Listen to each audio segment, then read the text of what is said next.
Sarı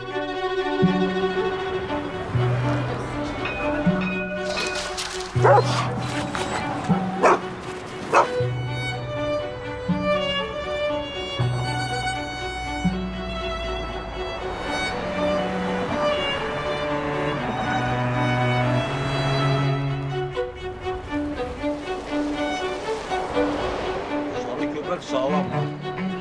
Benim hayvanda var ya sarı güzel köpek, sarı güzel köpek.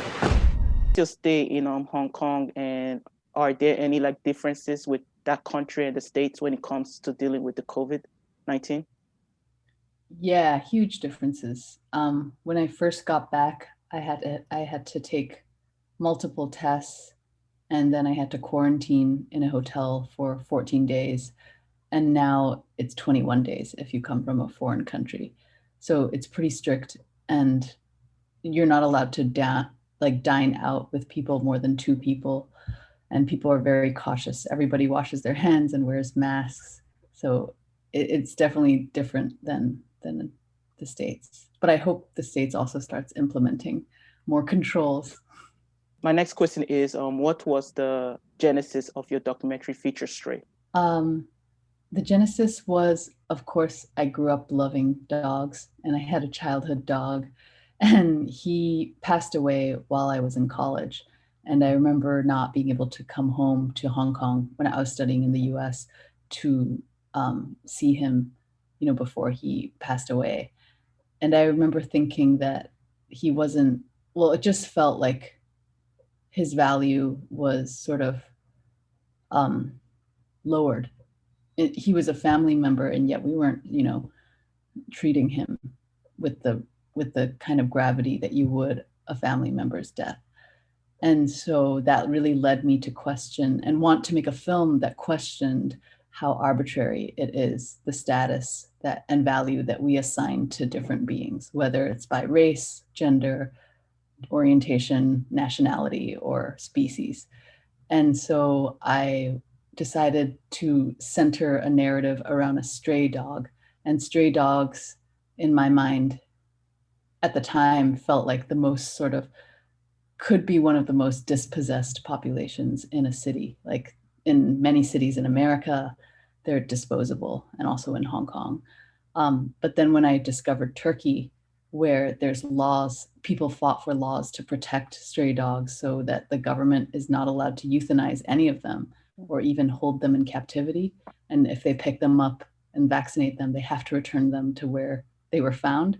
That level of respect for a non-human life was so radical to me as someone not from Turkey, from cultures that, routinely kill and massacre so many dogs who don't happen to be people's pets. I wanted to portray that for audiences outside of Turkey. Yeah, I did not know that.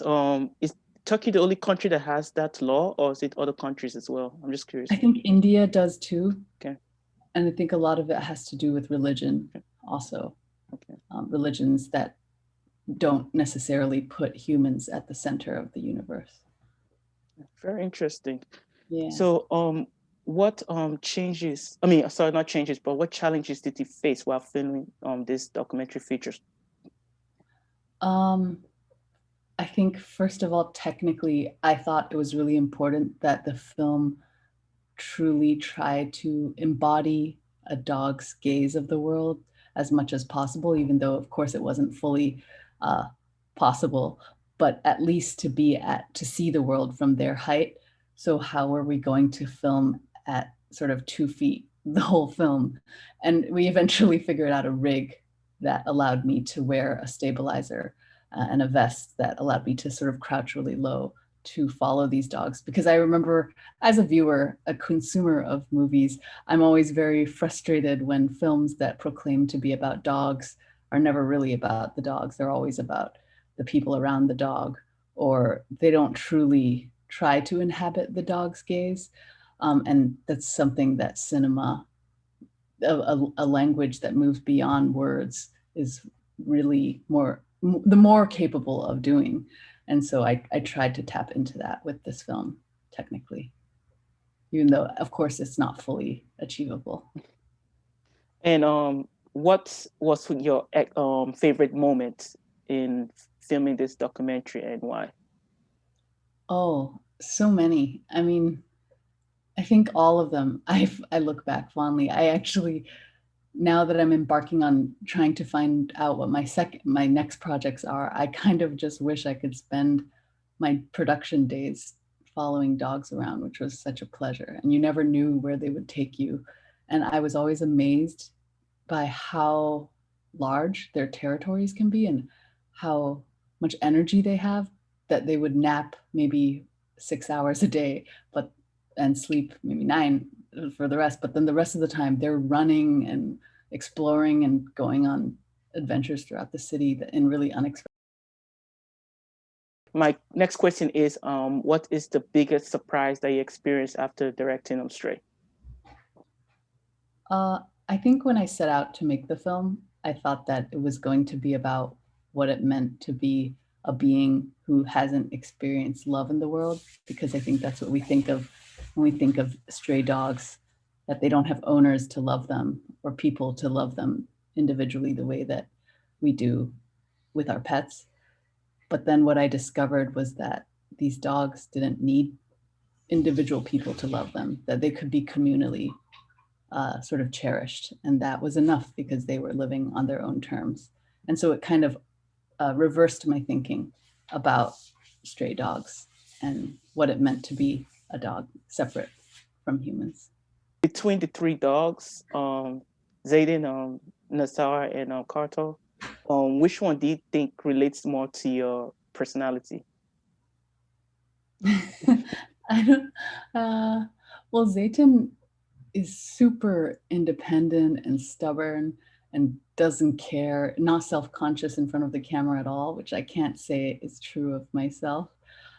And Nazar is really, really, really caring and loving and maternal and close to the young men, and also would play sort of like a surrogate mother role to Kartal. And then Kartal, I feel like, was just like a little depressive and a little bit pessimistic, even though she was slowly sort of adapting to life, this new life that suddenly accosted her. And I guess I feel like a combination of the three, maybe. I'm not totally sure. I don't want to reveal too much about my own shortcomings. No, that's totally fine. And after filming Stray, how has this experience affected your life personally?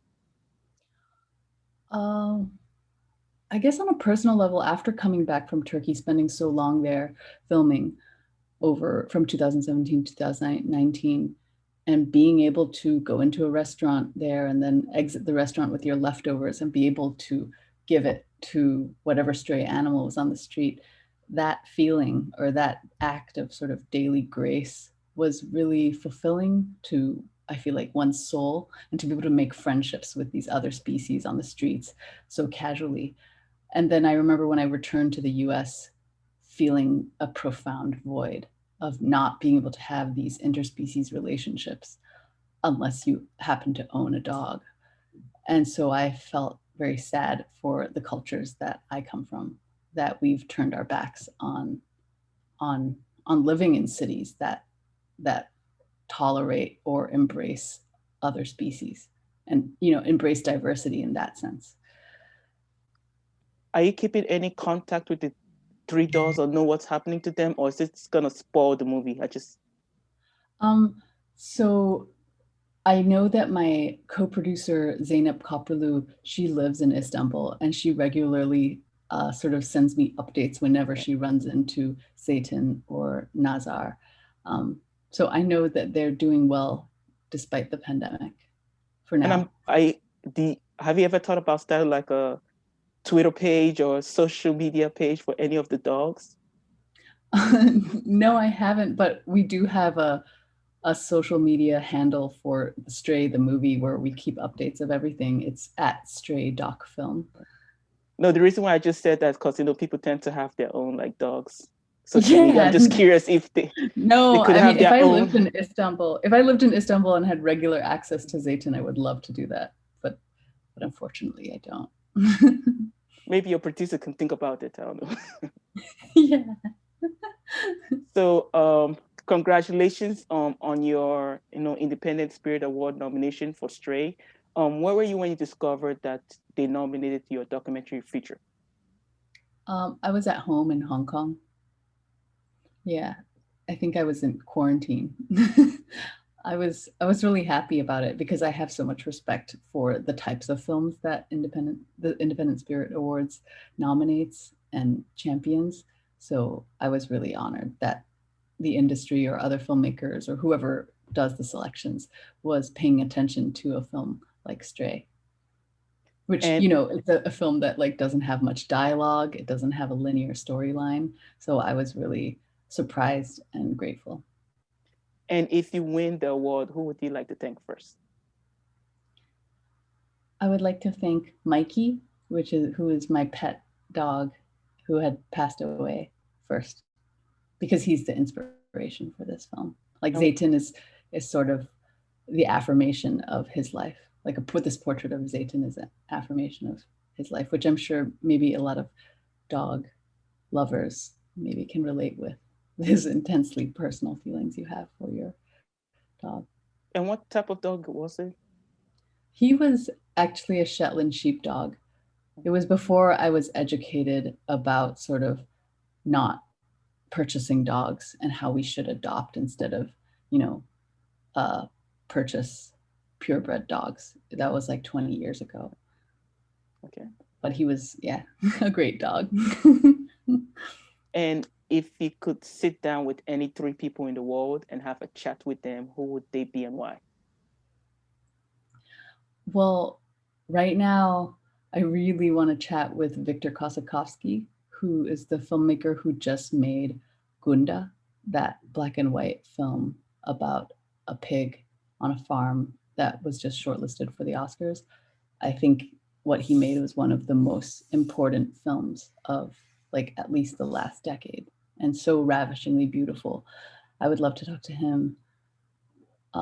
Two other people that are not my friends or family. Yeah, it could be even dead or alive, either or. That's a hard one. Who else would I really like to talk to?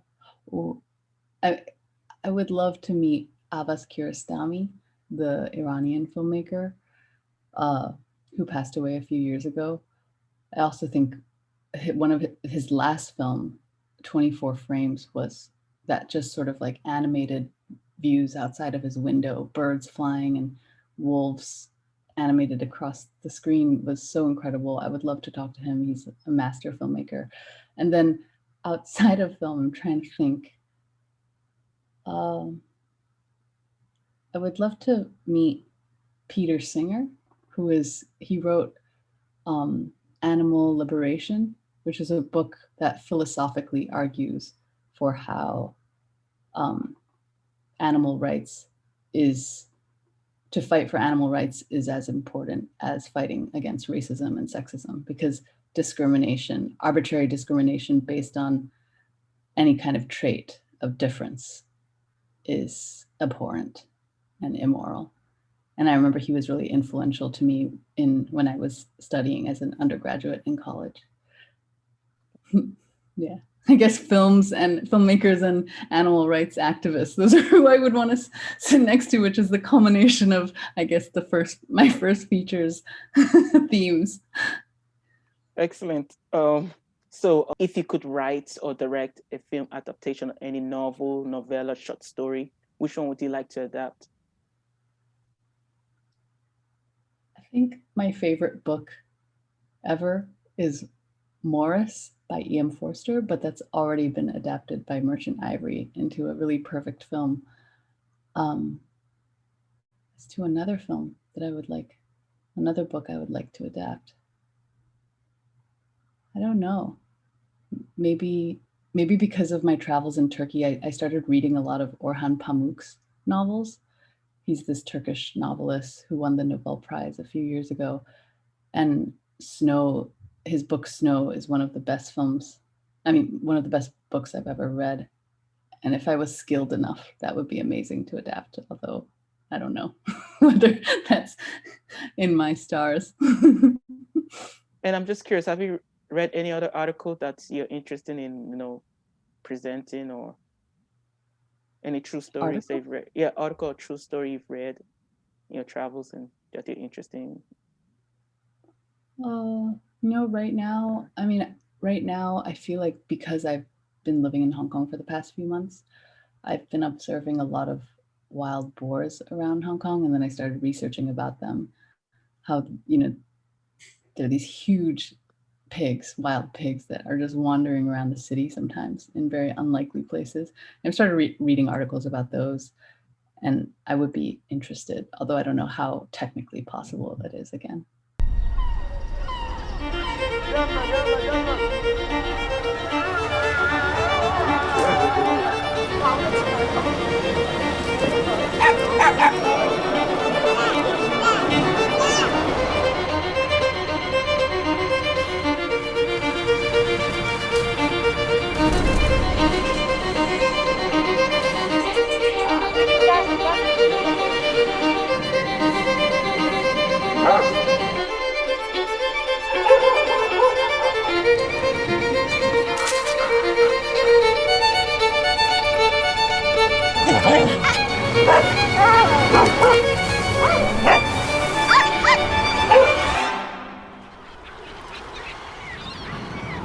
Günlük yaşayan bir insan hayatı Olan çok zengin oldu.